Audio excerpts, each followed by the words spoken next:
our message is very simple. Yes, the people of Greenland are going to have self-determination. We hope that they choose to partner with the United States because we're the only nation on earth that will respect their sovereignty and respect their security, because their security is very much our security, as these brave Americans show. Let me just say one more final word to the Guardians, the Airmen, the other service members gathered here. Thank you.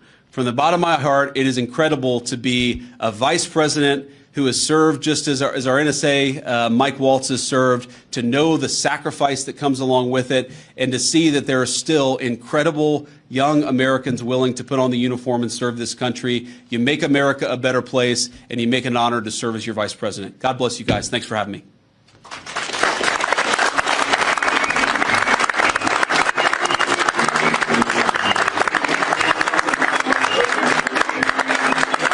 I want to bring a message for President Trump. He's grateful for your service, grateful for what you do up here, and we just wanted me to tell you that he's proud of you and he thinks about you.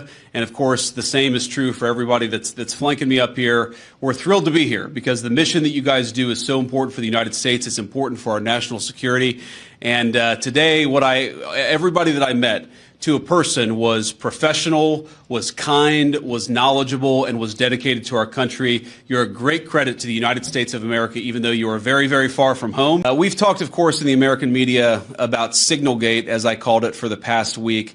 And here's what I told the president and the entire national security team, is that, yes, it is in the interest of the United States of America to preserve navigation. Yes, it is in the interest of the United States to kill terrorists who are preventing navigation in the Red Sea, but we got to make sure that we do it right. We have to be careful. We have to make sure the timing is right. And of course, what that leak revealed, I think, is a private communication between the president's senior advisors about how best to prepare the American people for what we all thought we had to do, about the right timing of when we should do something, and of course, surfacing the strategic questions that we needed to decide and brief the president on so that he could ultimately make the decision about what we would do.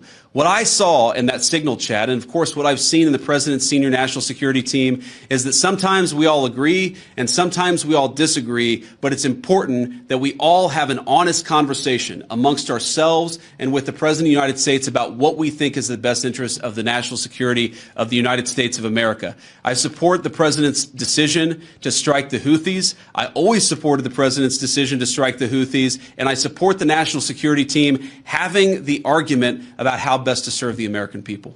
Now, President Trump, as he says all the time, and as a lot of people recognize, is a president of peace. We want to have good relationships with everybody. That includes, even to the extent possible, the Chinese and the Russians. But part of having good relations is showing your strength when you have to. And unfortunately, the story of Greenland over the past 20 years when it comes to security is that we've underinvested in the infrastructure, we've underinvested in the security architecture, and we've underinvested in the brave men and women who are doing a very hard job, as Mike said, to keep all of us safe. That has to change. Now, when I pointed out a couple of weeks ago that in some ways, with all due respect to our Danish allies, they had not kept pace, there was a lot of criticism from Denmark, a lot of attacks at the Trump administration, at the president, at me, at others in our administration for saying the obvious, which is that Denmark hasn't done a good job at keeping Greenland safe. And one of the things I heard was, well, what about the many Danes who lost their lives in the war on terror fighting alongside the United States? Well, look, we obviously honor the sacrifice of our Danish friends in the war on terror 20 years ago, just as, for example, the French honor the sacrifice of Americans in Normandy 80 years ago. But recognizing that there are important security partnerships in the past does not mean that we can't have disagreements with allies in the present about how to preserve our shared security for the future. And that's what this is about. There is no amount of bullying, no amount of obfuscating, no amount of confusing the issue. Our message to Denmark is very simple. You have not done a good job by the people of Greenland. You have underinvested in the people of Greenland, and you have underinvested in the security architecture of this incredible, beautiful landmass filled with incredible people. That has to change. And because it hasn't changed, this is why President Trump's policy in Greenland is what it is. I find the American media's obsession with this issue very, very interesting, because I happen to remember about 4 years ago when American military leadership made a catastrophic error that got 13 innocent Americans killed in Afghanistan and had about $80 billion of military equipment turned over to one of the worst terrorist organizations in the world. And for years, the American media ran cover for a Biden administration that refused to fire any generals or even launch an internal investigation that was meaningful and substantive about what happened. And now the same American media that covered for the Biden administration after the untimely death and the unnecessary death of 13 brave Americans is really, really interested in forcing the President of the United States to fire someone because of a signal chat.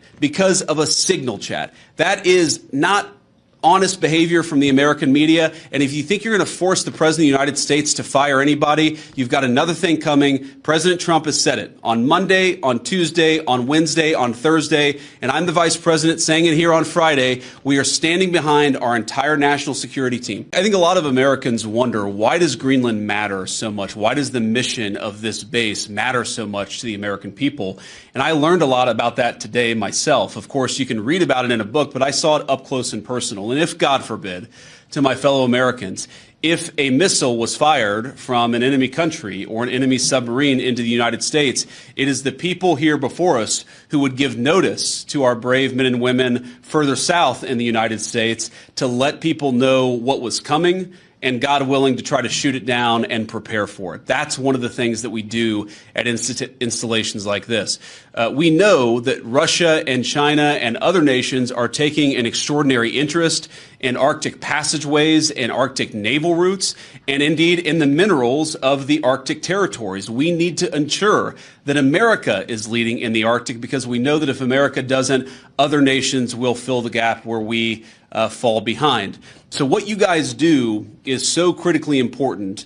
I think a lot of Americans, certainly I, didn't realize it fully until President Trump started talking about the importance of our Arctic mission, about building upon it and ensuring that America can lead in the Arctic for the next generation. There has been an expansion of the security footprint and the security interest of Russia and China. They're doing what they believe is in their interest. The United States must do what I know is in our interest, which is to make sure that Greenland is safe. If Greenland doesn't have self-determination, if the people of Greenland have their future controlled by the Chinese Communist Party, it's not going to make their lives better off, and most importantly, it's going to make American and world national security, world security, much, much weaker.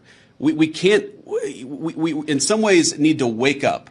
We need to wake up from a failed 40-year consensus that said that we could ignore the encroachment of powerful countries as they expand their ambitions. We can't just bury our head in the sand, or in Greenland, bury our head in the snow and pretend that the Chinese are not interested in this very large landmass. We know that they are.